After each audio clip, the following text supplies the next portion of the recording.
you might have a C with a squiggle on a page, but that squiggle for that performer means like something outrageous.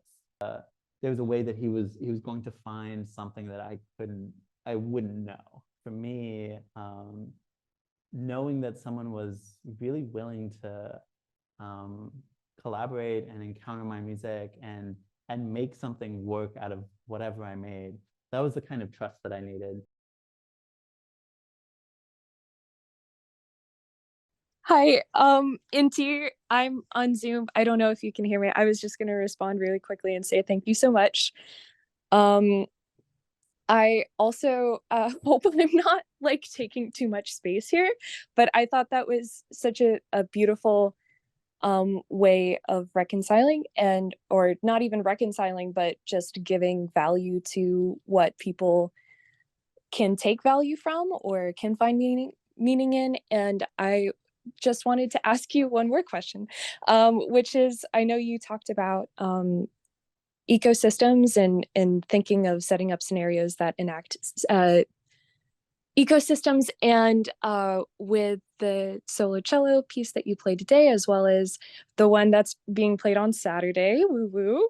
I was just going to ask about how your ecosystems change when you're not structuring in ensembles situations to occur, but when you're having maybe close communication with a solo performer, how you deal with solos as different from chamber groups or larger ones. So anyway, thank you.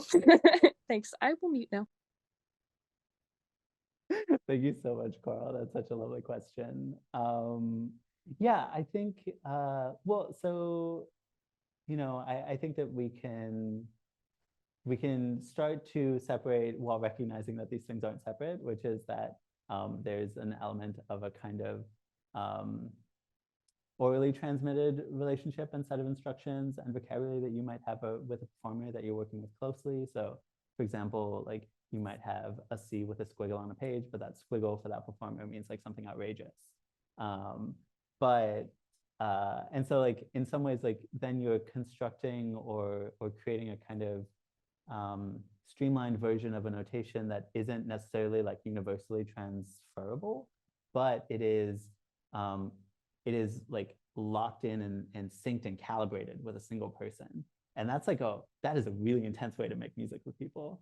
But it's also like one that's like incredible, like you can start to get to like really incredible depths of music making with people.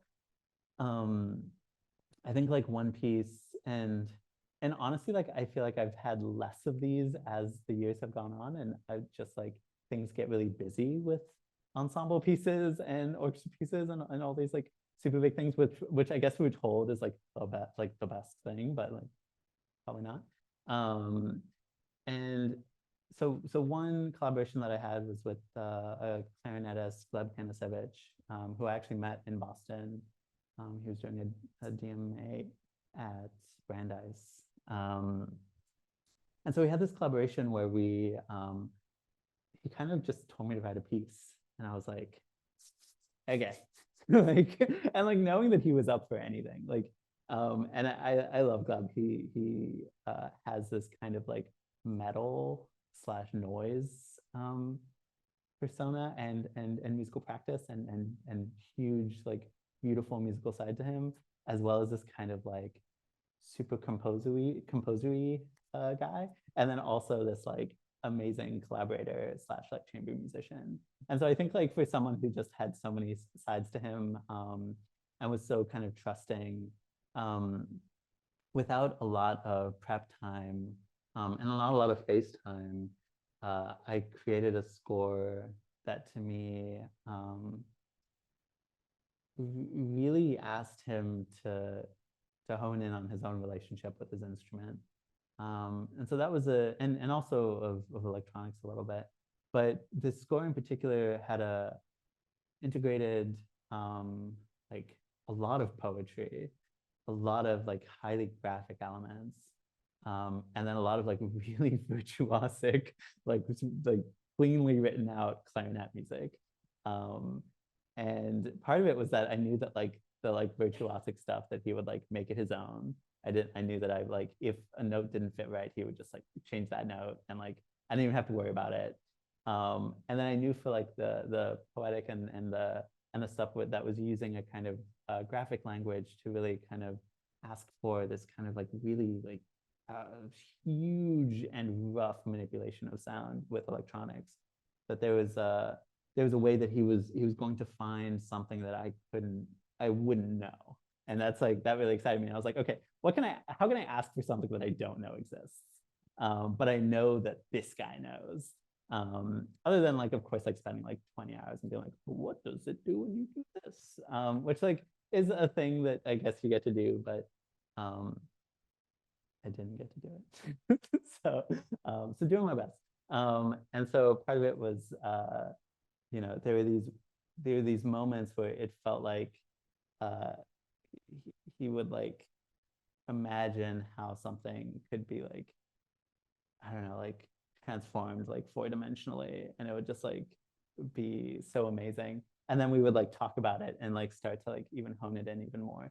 So I guess this is all to say that this is a long example of how, for me, knowing that someone was really willing to um, collaborate and encounter my music and make something work out of whatever I made. That was the kind of trust that I needed to like start to combine um, these different parts of like my notational language, um, and and start to reconcile again this kind of you know, this like I had I had a big chip on my shoulder about virtuosity when I was in school. It's like virtuosity, it's like it discriminates the common man. It you know, it's like you know, it has no place in a just society or something. And you know, I think like eventually like you meet someone who can do really cool things, and like they're basically like, okay, I can do these really cool things. Like, do you want me to do them? And you're like, yes, I do. Like I do. Um, and in some ways, like in the musical process, like I think that when you're able to like encounter those anxieties, and this is going back to this idea of like it's hard to make music out of the things that you don't do. That you're able to kind of start to put things that maybe you aren't comfortable writing for someone you don't know, but you can definitely give them to someone that you do know. Um, and so that's I think, you know, the beginning of like how that ecosystem might be different from something, for example, where 100 people are encountering the same thing, or 4 people who play 8 pieces a week or something, right? Like where all of these have different amounts of investment and depth that are able to be achieved by that ensemble, just based on their circumstances and context. And so how like the how well your system works is really based on how well you can um, in some ways kind of calibrate uh, like what you want with the capacity of someone to give that to you.